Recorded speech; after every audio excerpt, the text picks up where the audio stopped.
जो नौजवान जमीन से उठ रहा, लड़ रहा, झगड़ रहा, संघर्ष कर रहा, हमेशा हर मामले में बढ़ रहा, तो उसको नेता नहीं बनना चाहिए, उसको संसद विधायक नहीं बनना चाहिए। आपने विधानसभा में भी धोखा दिया था चंद्रशेखर को, फिर आप लोकसभा में धोखा दे रहे हैं। ये धोखा कई वर्षों से लगातार बढ़ रहा।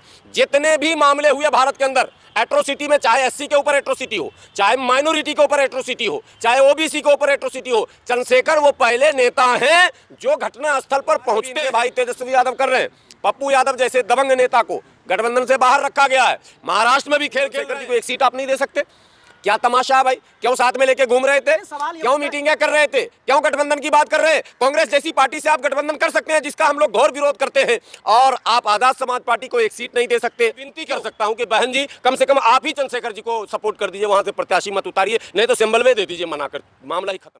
कि जैसे ये सूचना मिली कि समाजवादी पार्टी ने नगीना में अपना प्रत्याशी उतार दिया है, निसंदेह वो जो लोग ये चाहते हैं कि इस बार मोदी जी की रथ को रोका जाए, जो लोग ये चाहते हैं कि संविधान विरोधी, जन विरोधी, किसान विरोधी, युवा विरोधी इस सरकार को इस बार आने न दिया जाए, जो लोग ये चाहते हैं कि धार्मिक आधार पर भेदभावपूर्ण सरकार चलाने वाली यूपी की मौजूदा योगी सरकार और केंद्र की मौजूदा मोदी सरकार को किसी प्रकार रोका जाए, उन तमाम लोगों को बड़ा गहरा झटका लगा है।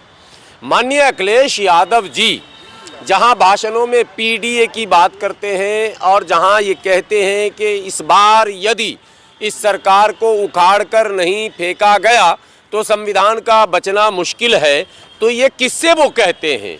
क्या ये केवल जनता करेगी या माननीय अखिलेश यादव जी भी इस काम को करेंगे?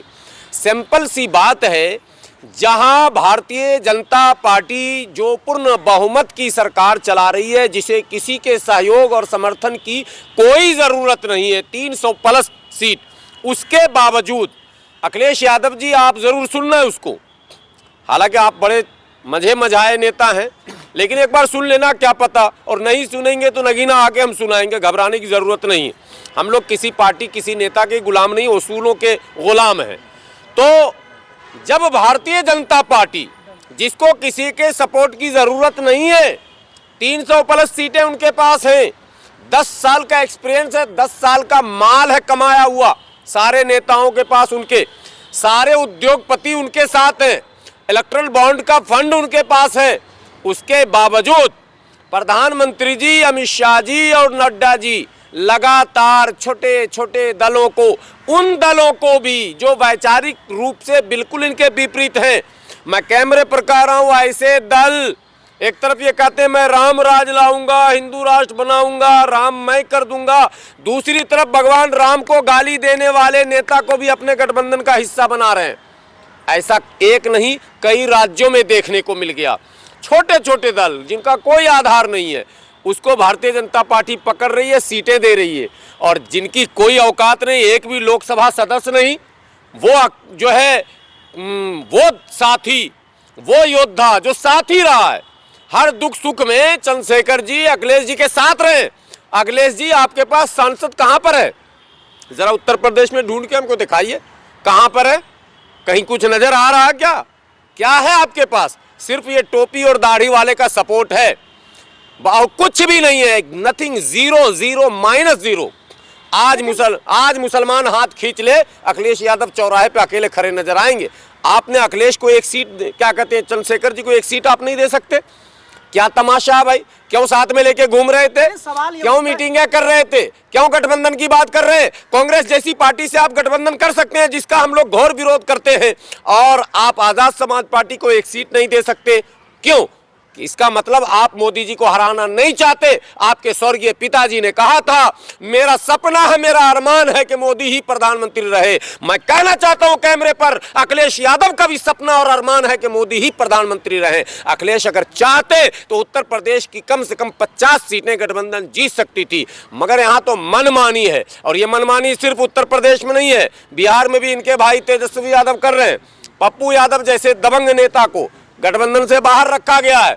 महाराष्ट्र में भी खेल खेल रहे हैं, प्रकाश अंबेडकर को भी सम्मान नहीं मिल रहा अभी तक ये क्लियर नहीं हो पाया। इसका मतलब मोदी जी को लाने का प्लान राहुल गांधी का है, अखिलेश यादव का है, शरद यादव का है, शरद पवार का है और उद्धव ठाकरे का है, तेजस्वी यादव का है। इसमें मुसलमान और दलित का कोई कसूर नहीं है। यही वो लोग नेता हैं जो जानबूझकर 14 में भी इन्होंने मोदी को लाया था, 19 में भी इन्होंने ही मोदी को लाया था और फिर 24 में भी यही मोदी को लाएंगे और कोई नहीं ला रहा, जनता नहीं ला रही है। चुनावों के ठीक समय सर सीए का कानून पास किया गया है। नहीं सीए पर अभी बात नहीं हो रही, अभी चुनावी दंगल पर बात हो रही है, जो सीटों का बंटवारा हुआ उस पर बात हो रही है। सवाल उठा रहे हैं चंद्रशेखर न सपा के कैंडिडेट ना कार्यकर्ता हैं ना उनके पार्टी में हैं, तो क्यों दें उन्हें टिकट? नहीं क्यों नहीं दें? उनके पार्टी में टीएमसी वाला था क्या?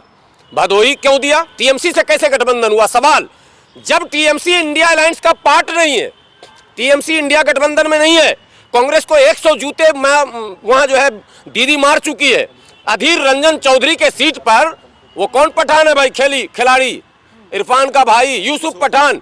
यूसुफ पठान को उतारने का क्या मतलब? मियां भी बली का बकरा बने, अधीर रंजन भी हारे, ये दोनों काम होगा, भाजपा वहां जीतेगी। यूसुफ पठान को लड़ाने का मतलब अधीर रंजन चौधरी भी हारेंगे और यूसुफ पठान भी हारेंगे, भाजपा जीतेगी। ये काम कौन कर रहा है? ये काम कर रही है दीदी, जिसको मुसलमान इतना प्यार करता है कि अगर आप बोल दो तो मेरी दाढ़ी नोच ले। बंगाल का मुसलमान इतना पागल हो चुका है ये मुसलमान, इसको कुछ गुना भाग नहीं समझ में आता, इसको राजनीति का राह नहीं समझ में आता है। दीदी के खिलाफ अगर किसी ने कुछ बोल दिया तो बंगाल का मुसलमान दाढ़ी वाल नोच लेगा, ये हालत है। मगर गेम तो समझ में, अगर गेम समझ में आता तो 30% बंगाल में मुसलमानों की आबादी थी तो प्रतिनिधित्व भी 30% हो जाता, नहीं है, इसीलिए गुलामी कर रहा। उत्तर प्रदेश में आपने सवाल किया कि चंद्रशेखर का कद पिछले कई वर्षों से लगातार बढ़ रहा। जितने भी मामले हुए भारत के अंदर एट्रोसिटी में, चाहे एससी के ऊपर एट्रोसिटी हो, चाहे माइनॉरिटी के ऊपर एट्रोसिटी हो, चाहे ओबीसी के ऊपर एट्रोसिटी हो, चंद्रशेखर वो पहले नेता हैं जो घटना स्थल पर पहुंचते हैं और पीड़ित परिवार से मिलते हैं, दिलासा देते हैं, हौसला देते हैं और सच पूछिए तो उनके पहुंचने से ही न्याय की उम्मीद जगती है। कोई नेता नहीं जा पा रहा है। नगीना का समीकरण क्या कह रहा है? समीकरण क्या है? अगर मुसलमान नगीना का ये समझ ले भाई, किसी को जिताना है, वोट ही तो डालना है। सपा जीत के कोई तीर नहीं मार रही है, ये भी याद जान लो। मैं नगीना के मुसलमानों से कह रहा हूँ, और सपा इससे पहले भी जीती थी, कोई तीर उर नहीं मारी है।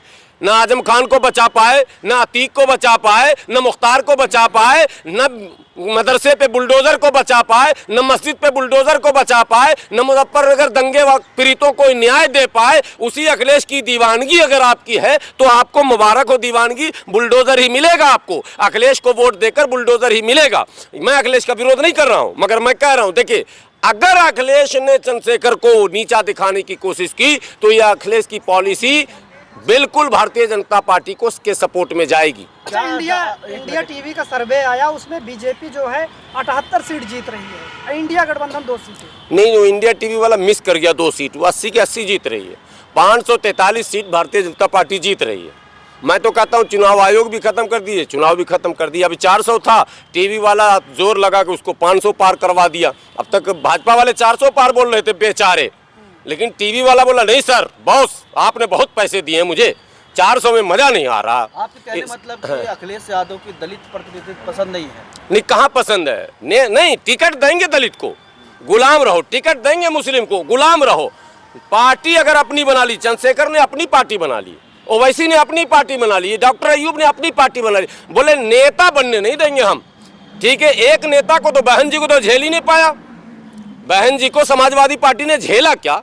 अगर झेला होता तो वो नारा याद कीजिए, नए आप लोग नौजवान हैं, आप लोगों को क्या पता, मिल गए, याद पता है, याद ना, पुराने लोगों को पता, मिले मुलायम कांशीराम और हवा में उड़ गए मोदी जी वाले, बात समझ गए, इससे आगे नहीं बोलूंगा। अरे भाई, ये सिर्फ समाजवादी पार्टी ने बहन जी को पहले नीचा दिखाने के लिए क्या क्या नहीं किया, अब चंद्रशेखर को नीचा दिखाने के लिए क्या क्या नहीं ड्रामे हो रहे हैं। इसी तरह से डॉक्टर अयूब को पॉलिटिकल डेड करने के लिए रोज रहे षड्यंत्र। 5 विधायक अयूब के जीते, 4 इधर तोड़ लिए, 5 उधर ओवैसी के जीते, 4 तेजस्वी ने तोड़ लिए। ये यादवों की इतनी मुट्ठी भर की आबादी, इतना बुद्धि हो गया आपको? और मुसलमान की आबादी बिहार में भी ज्यादा, यूपी में भी ज्यादा, गुलामी करेंगे? नहीं करेंगे, किसी कीमत पर नहीं करेंगे। और नगीना हम जाएंगे। अखिलेश यादव जी देखते हैं आप लगाइए ताकत, हम भी लगाते हैं ताकत, तो हम चंद्रशेखर के समर्थन में। भाई नेता बनना चाहिए, क्यों नहीं बनना चाहिए नेता? आप अकेले बपौती है, खानदानी है, आप ही बनोगे। आपके बाप मुख्यमंत्री थे तो बेटा होगा। और जो नौजवान जमीन से उठ रहा, लड़ रहा, झगड़ रहा, संघर्ष कर रहा, हमेशा हर मामले में बढ़ रहा, तो उसको नेता नहीं बनना चाहिए, उसको संसद विधायक नहीं बनना चाहिए। आपने विधानसभा में भी धोखा दिया था चंद्रशेखर को, फिर आप लोकसभा में धोखा दे रहे हैं। ये धोखा बर्दाश्त नहीं किया जाएगा। बीएसपी ने जिस तरीके से 5 मुस्लिम चेहरे उतारे हैं, क्या लगता है मुस्लिमों पर तो दांव खेलेगी? देखिए, बीएसपी पर मैं कोई कमेंट नहीं करूंगा। बीएसपी के सारे समर्थक भी जानते हैं, मैं भी जानता हूं, आप भी जानते हैं। जो परिस्थितियां, कोई दाव नहीं खेलेंगी। बहन जी का मसला थोड़ा जो है वो अब पर्दे में रहने दो, पर्दा न उठाओ। पर्दा जो उठ गया तो राज खुल जाएगा। इसलिए बहुजन समाज पार्टी पर अभी कोई टिप्पणी मैं नहीं करूंगा। मैं तेल देखो और तेल की धार देखो। बहन जी क्या निर्णय अंतिम क्षण में लेंगी, हम लोग देख रहे हैं, प्रतीक्षा कर रहे हैं। हम उस पर कोई टीका टिप्पणी नहीं कर रहे हैं। मैं विनती कर सकता हूं कि बहन जी कम से कम आप ही चंद्रशेखर जी को सपोर्ट कर दीजिए, वहां से प्रत्याशी मत उतारिए, नहीं तो सिंबल दे दीजिए मना कर, मामला ही खत्म हो जाए। आरएस परवीन बीएसपी से जिस प्रकार निकले, इससे क्या लगता है कि बहुजन समाज पार्टी का किस तरफ जा रही है? नहीं, निकलना आना जाना ये तमाम दलों में लगा रहता है। ये कोई ऐसी घटना नहीं जिस पर चौंक जाया जाए। ये तमाम दलों में दल को छोड़ना, दल को लेना, दल में आना, शामिल होना चुनाव के समय ये होता है। कांग्रेस के सैकड़ों नेता भाजपा में गए थे 2014 में भी, 19 में भी, आज भी आ रहे हैं, जा रहे हैं, ये चलेगा। इस पर कोई ज्यादा परेशान होने की जरूरत नहीं है। चुनाव सर पे है सर, और बहुजन समाज के सारे नेता एक प्लेटफॉर्म पर इंडिया गठबंधन में आए हैं। और आप कहाँ पर आए हैं बहुजन समाज के सारे नेता? नाम तो बताइए जरा। जीतन राम मांझी बहुजन समाज से नहीं आते हैं, कहाँ इंडिया गठबंधन में है? उपेंद्र कुशवाहा बहुजन समाज से नहीं आते हैं, कहाँ नहीं। आपने बहुजन समाज की बात की, जीतन राम मांझी बहुजन समाज के हैं, इंडिया गठबंधन में नहीं है। सर जो बहुजन समाज की बात करता है, नहीं बात ओम प्रकाश राजभर से ज्यादा बात करता है कोई, ठोक ठोक के बात करता। चल सन्यासी मंदिर में तेरा गांजा पिलवाऊंगा, घंटा डुलवाऊंगा, योगी को भीख मंगवा दूंगा। आज उसी में मंत्रिमंडल में है भाई, समझिए पहले, आज उसी मंत्रिमंडल में है।